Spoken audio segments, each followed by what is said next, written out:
श्री पुराण पुरुषोत्तमाय नमः। श्री गणेशाय नमः। श्री शिव महापुराण विद्येश्वर संहिता अध्याय 1। प्रयाग में सूत जी से मुनियों का तुरंत पापनाश करने वाले साधन के विषय में प्रश्न। जो आदि और अंत में नित्य मंगलमय है, जिनकी समानता अथवा तुलना कहीं भी नहीं है, जो आत्मा के स्वरूप को प्रकाशित करने वाले देवता है, जिनके 5 मुख है और जो खेल ही खेल में अनायास जगत की रचना, पालन और संहार तथा अनुग्रह एवं तिरोभाव रूप 5 प्रबल कर्म करते रहते हैं, उन सर्वश्रेष्ठ अजर अमर ईश्वर अंबिकापति भगवान शंकर का मैं मन ही मन चिंतन करता हूँ। व्यास जी कहते हैं, जो धर्म का महान क्षेत्र है और जहाँ गंगा यमुना संगम हुआ है, उस परम पुण्यमय प्रयाग में जो ब्रह्मलोक का मार्ग है, सत्यव्रत में तत्पर रहने वाले महातेजस्वी महाभाग महात्मा मुनियों ने एक विशाल ज्ञान यज्ञ का आयोजन किया। उस ज्ञान यज्ञ का समाचार सुनकर पौराणिक शिरोमणि व्यास शिष्य महामुनि सूत जी वहाँ मुनियों का दर्शन करने के लिए आए। सूत जी को आते देख वे सब मुनि उस समय हर्ष से खिल उठे और अत्यंत प्रसन्न चित्त से उन्होंने उनका विधिवत स्वागत सत्कार किया। तत्पश्चात उन प्रसन्न महात्माओं ने उनकी विधिवत स्तुति करके विनयपूर्वक हाथ जोड़कर उनसे इस प्रकार कहा। सर्वज्ञ विद्वान रोमहर्षण जी, आपका भाग्य बड़ा भारी है। इसी से आपने व्यास जी के मुख से अपनी प्रसन्नता के लिए ही संपूर्ण पुराण विद्या प्राप्त की, इसीलिए आप आश्चर्य स्वरूप कथाओं के भंडार है। ठीक उसी तरह जैसे रत्नाकार समुद्र बड़े बड़े सारभूत रत्नों का आगार है, तीनों लोकों में भूत वर्तमान और भविष्य तथा और भी जो कोई वस्तु है, वह आपसे अज्ञात नहीं है। आप हमारे सौभाग्य से इस यज्ञ का दर्शन करने के लिए यहाँ पधार गए हैं और इसी व्याज से हमारा कुछ कल्याण करने वाले हैं।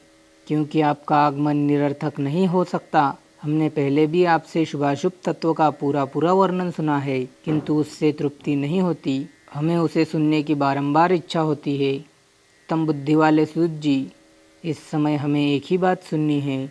यदि आपका अनुग्रह हो तो गोपनीय होने पर भी आप उस विषय का वर्णन करें। घोर कलयुग आने पर मनुष्य पुण्य कर्मों से दूर रहेंगे, दुराचार में फंस जाएंगे और सबके सब सत्य भाषण से मुंह फेर लेंगे, दूसरों की निंदा में तत्पर होंगे, पराये धन को हड़प लेने की इच्छा करेंगे, उनका मन पराई स्त्रियों में आसक्त होगा तथा वे दूसरे प्राणियों की हिंसा किया करेंगे, अपने शरीर को ही आत्मा समझेंगे, मूढ़ नास्तिक और पशु बुद्धि रखने वाले होंगे, माता पिता से द्वेष रखेंगे, ब्राह्मण लोभ रूपी ग्राहक के ग्रास बन जाएंगे, वेद बेचकर जीविका चलाएंगे, धन का उपार्जन करने के लिए ही विद्या का अभ्यास करेंगे और मद से मोहित रहेंगे, अपनी जाति के कर्म छोड़ देंगे, प्रायः दूसरों को ठगेंगे, तीनों काल के संध्योपासना से दूर रहेंगे और ब्रह्म ज्ञान से शून्य होंगे। समस्त क्षत्रिय भी स्वधर्म का त्याग करने वाले होंगे, कुत्संगी पापी और व्यभिचारी होंगे, उनमें शौर्य का अभाव होगा, वे कुत्सित चौर्य कर्म से जीविका चलाएंगे, शूद्रों का सा बर्ताव करेंगे और उनका चित्त काम का किंकर बना रहेगा। वैश्य संस्कार भ्रष्ट, स्वधर्म त्यागी, कुमार्गी, धनोपार्जन परायण तथा नाप तोल में अपनी कुत्सित वृत्ति का परिचय देने वाले होंगे। इसी तरह शूद्र ब्राह्मणों के आचार में तत्पर होंगे, उनकी आकृति उज्ज्वल होंगी, अर्थात वे अपना कर्म धर्म छोड़कर उज्ज्वल वेशभूषा से विभूषित हो व्यर्थ घूमेंगे। वे स्वभावतः ही अपने धर्म का त्याग करने वाले होंगे, उनके विचार धर्म के प्रतिकूल होंगे, वे कुटिल और द्विजनिंदक होंगे। यदि धनी हुए तो कुकर्म में लग जाएंगे, विद्वान हुए तो वाद विवाद करने वाले होंगे, अपने को कुलीन मानकर चारों वर्णों के साथ वैवाहिक संबंध स्थापित करेंगे, समस्त वर्णों को अपने संपर्क से भ्रष्ट करेंगे। वे लोग अपनी अधिकार सीमा से बाहर जाकर द्विजोचित सत्कर्मों का अनुष्ठान करने वाले होंगे।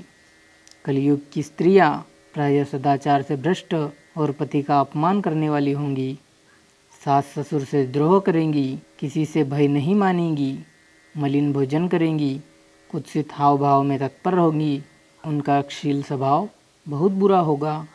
और वे अपनी पति की सेवा से सदा ही विमुख रहेगी।